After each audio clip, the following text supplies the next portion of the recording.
E aí, futuro servidor, vamos continuar com o nosso projeto. Reta final, revisão final, eu vou estar aqui ajudando vocês, passando o meu conhecimento junto com o material, para que nessa semana a gente consiga aí relembrar, fixar, respirar fundo e de forma objetiva. Vamos lá, eu quero falar hoje sobre 3 assuntos importantíssimos: princípios, dependentes e um assunto que é novidade, que eu tenho certeza que quando você abrir sua prova você vai identificar isso, que é o agrupamento de contribuições. Hoje em dia, após a reforma, não são mais aceitas contribuições abaixo do mínimo. E aí, pode realizar o agrupamento, o aproveitamento ou a complementação. A gente vai falar sobre isso, começando aí com os princípios. Vamos lá, slide na nossa telinha para a gente começar. Olha o que eu tenho aí a respeito dos princípios. Gente, não existe prova de previdência, prova de direito previdenciário, que não fale a respeito dos princípios. Então, em primeiro lugar, os princípios estão no artigo 194. E aí, antes de falar de princípio, a gente tem que entender Seguridade Social, conjunto integrado das ações de iniciativa do poder público e da sociedade, que assegura previdência, assistência e saúde. Previdência, quem contribui, assistência para os necessitados e saúde para todos. Mas lembre-se, quando eu estou falando de princípios da Seguridade Social, ô meu filho, eu estou falando de todo mundo. Então, eu estou falando de previdência, assistência e saúde. Aqui não existe princípio só da previdência, princípio só da saúde ou princípio da assistência. São princípios da Seguridade Social em geral. Então, aqui eu tenho princípios para todas as áreas, ok? Um ou outro pode servir mais para um ou mais para outro, mas todos são da Seguridade Social. Vamos lembrar quais são. Eu tenho aí a universalidade da cobertura do atendimento. Só lembrando, a maioria das vezes as questões, elas só querem saber se você conhece quais são. Um ou outro aprofunda um pouco mais o conteúdo, mas aqui a gente já tem também esse aprofundamento. Então, universalidade da cobertura e do atendimento. O que quer dizer? Estabelece que deve dar cobertura ao maior número de contingências e eventos sociais possíveis e tentar atender o máximo de pessoas possível. Cobertura e atendimento. Uniformidade e equivalência dos benefícios e serviços às populações urbanas e rurais. Ele quer falar que trabalhador rural e urbano devem ser tratados equivalentes, não é igualdade, tá? O que for realizado ou ofertado ao trabalhador urbano deve também ser disponibilizado para o rural. Seletividade e distributividade da prestação dos benefícios e serviço. Devido à escassez de recursos, de dinheiro, alguns benefícios e serviços devem ser selecionados e distribuídos para públicos específicos. Exemplo da aplicação, nós temos o salário família e o auxílio reclusão, que só podem ser para trabalhadores de baixa renda ou, no caso do auxílio reclusão, para dependentes de segurados de baixa renda. Irredutibilidade do valor do benefício. O valor do benefício não pode diminuir. Lembra que aqui nós temos uma treta. A Seguridade Social, esse valor que não pode ser diminuído é o valor nominal. É o nome, R$ 1.000, sempre vai ser R$ 1.000. Não pode diminuir. Já quando eu falo da Previdência Social, e aí a Previdência tem esse princípio também, é valor real. Ou seja, eu não posso perder meu poder aquisitivo. O que eu ganho hoje, daqui a 10 anos, tem que ter um valor equivalente às mesmas coisas que eu comprava hoje. Então, isso é manter o valor real, é manter o poder aquisitivo. E como é que faz isso? Como é que eu faço essa atualização para que não caia no princípio da irredutibilidade? É eu atualizar pela inflação. INPC. Fique ligado nisso. Equidade na forma de participação do custeio não é igualdade, é equidade. Quem ganha mais paga mais, quem ganha menos paga menos. Diversidade na base de financiamento. Eu tenho que ter dinheiro chegando de vários locais. Exemplo, eu tenho 3 empregos. Se eu tenho 3 empregos, eu tenho diversidade na minha remuneração, porque eu recebo de um lugar, recebo de outro e de outro. E é exatamente assim que a Previdência funciona. É o trabalhador, é o empregador, é o governo, é concurso de prognóstico, é importador, é leilão, tudo vem dinheiro para a Seguridade Social. E isso é ter diversidade. Lembrando que esse princípio aqui ele teve um complemento com a reforma, falando que as rúbricas contábeis a respeito desse princípio, elas têm que vir determinando quais são as receitas para a saúde, para a previdência, para a assistência, quais são as despesas para a saúde, previdência e assistência. Ele vem agora com as rúbricas para identificar. É uma forma de organizar, né? É como eu falo, é que nem se eu for fazer uma poupança, eu tenho 3 filhos. Eu posso fazer uma poupança e ir jogando dinheiro lá dentro e depois eu decido quanto vai para um e quanto vai para outro. Só que aqui eu não quero isso. Eu quero que quando eu colocar o dinheiro nessa poupança, eu já determine. Esse aqui vai para o filho 1, esse aqui para o filho 2, esse aqui para o filho 3. É a mesma coisa aqui da Seguridade Social. Ela já determina receita para saúde, previdência e assistência. E claro, lembre que a previdência tem que respeitar o caráter contributivo. Tem contribuições que já são automáticas, que são próprias da Previdência Social. Aqui também a gente vai verificar que tem que ter o caráter democrático, descentralizado e gestão quadripartite, tá? Lembrando que aqui custeio são 3, gestão são 4. Então, quem participa do custeio? Empresa, trabalhador e governo. Quem participa da gestão? Governo, empresa, trabalhador e aposentados e pensionista, ok? Revisou? Vamos para frente, que atrás vem gente, né? Como dizem. Ai, vamos lá aqui. Agora a gente vai pegar os dependentes. Dependentes também sempre muito aparecendo em prova. A gente tem que saber que são divididos em classe. Os dependentes são divididos em classe. Quem é a primeira classe? A primeira classe é a classe que tem cônjuge, companheira ou companheiro. E lembrando, meus amigos, que companheiro é a pessoa que mantém união estável com o segurado. A união estável é aquela que configura uma convivência pública, contínua, duradoura entre a pessoa, estabelecendo uma intenção de constituir família. Aqui não é vagabundagem, não, é constituir família. E eu preciso ter provas de união estável. Essa prova exige início de prova contemporâneo aos fatos, produzido em período não superior a 24 meses, anteriores à data do óbito ou do recolhimento do segurado. Eu estou cansado de falar isso e quem me acompanha sabe. Você não tem que comprovar 24 meses de união estável. Tu pode comprovar 1 mês, 2 meses, 6 meses, 7 meses que você é dependente. Aqui é o documento. Ele tem que estar pelo menos 24 meses, tá? Considerando o óbito ou a reclusão.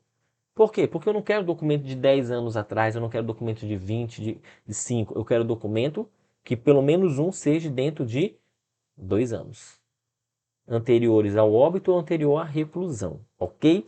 Não precisa comprovar 24 meses. Professor, mas na pensão fala que tem que ter. Aquilo ali é para duração da pensão por morte. A gente vai ter um vídeo só falando disso, porque provavelmente isso também vai aparecer na prova de vocês, tá bom? Continuando aí então. Não é admitida a prova exclusivamente testemunhal, mas existe lá o exceto, o salvo, né? Ocorrência de motivo de força maior, caso fortuito.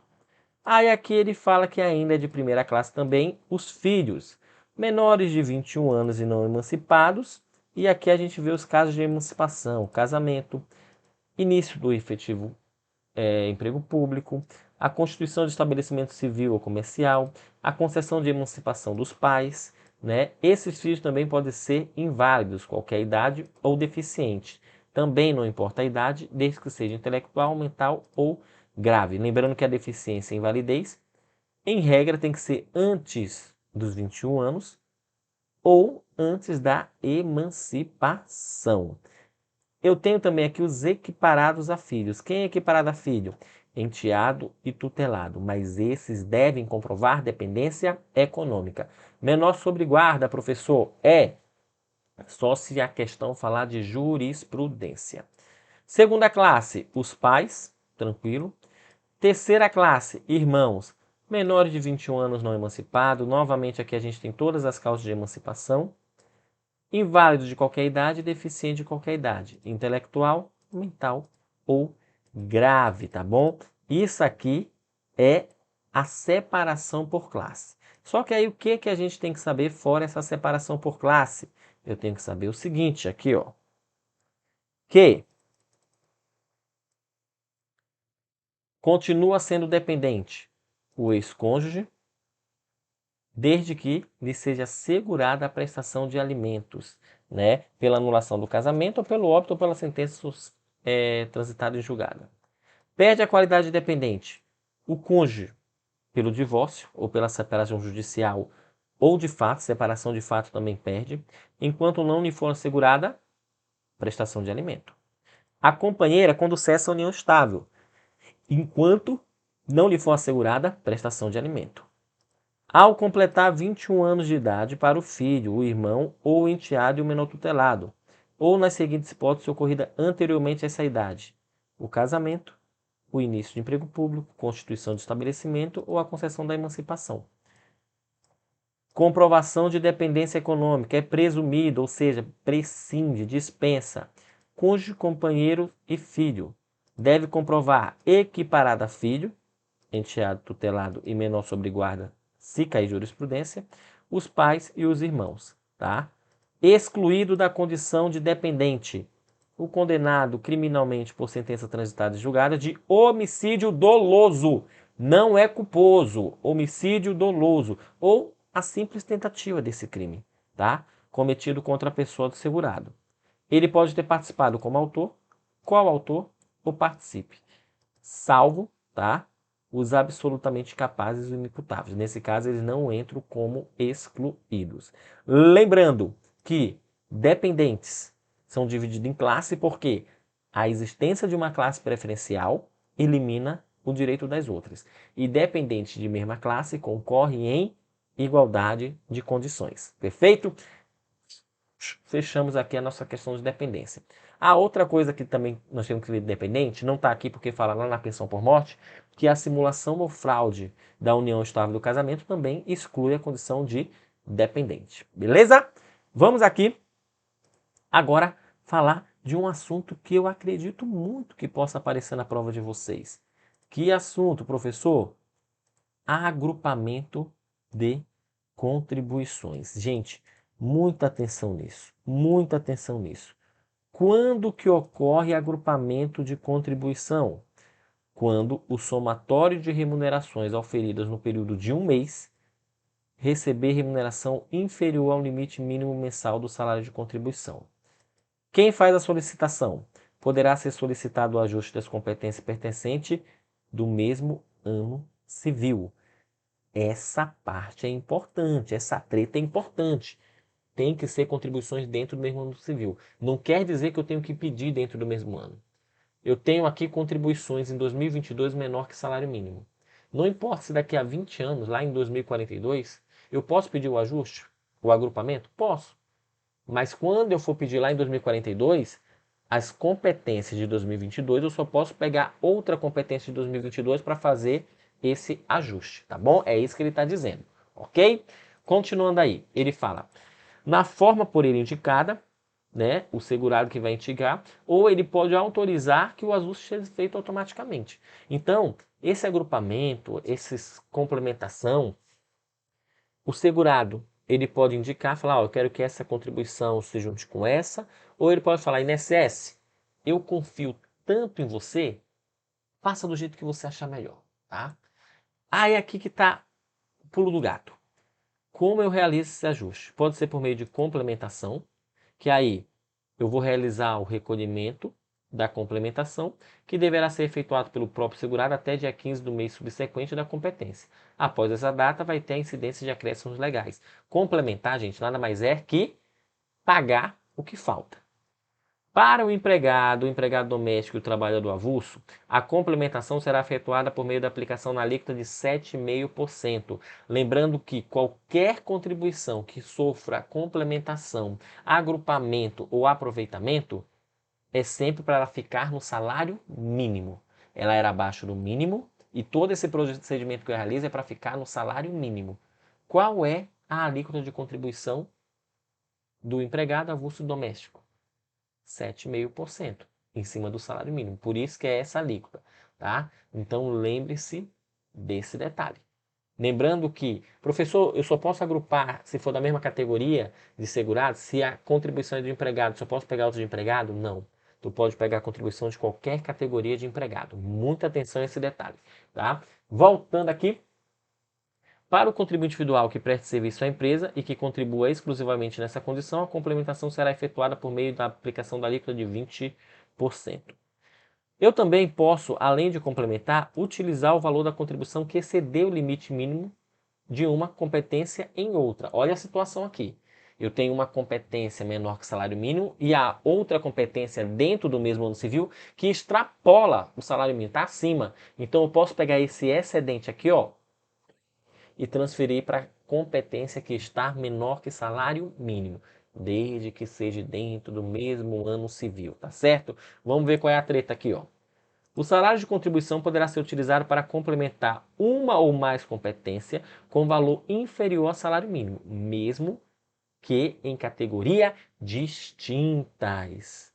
Lembrando que aqui, ó, o que ele está dizendo. Se uma competência tem muito excedente, essa mesma competência ela pode pegar uma parte desse excedente para uma contribuição e essa parte para outra, desde que seja dentro do mesmo ano civil e que essas competências que receberão esse excedente não possam passar de salário mínimo, ok?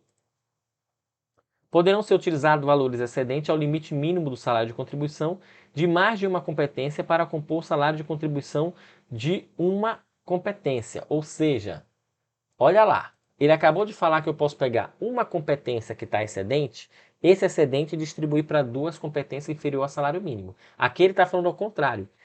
Eu posso pegar... eu posso pegar aqui... Cadê? Calma aí que eu me perdi. Ah, sim. Eu posso pegar agora duas competências que estão acima do salário mínimo para compor uma competência que está abaixo do salário mínimo. Então, repetindo, né, que eu me perdi um pouquinho. Uma competência excedente, eu posso pegar e desmembrar esse excedente para distribuir para duas competências menor que salário mínimo. Assim como ao contrário, eu tenho uma competência abaixo do salário mínimo e ela pode receber a parte de excedente de uma contribuição e a parte de excedente de uma outra contribuição. Lembrando que sempre vai ter que ficar no mínimo e sempre é dentro do mesmo ano civil, tá bom? Aqui, vamos lá.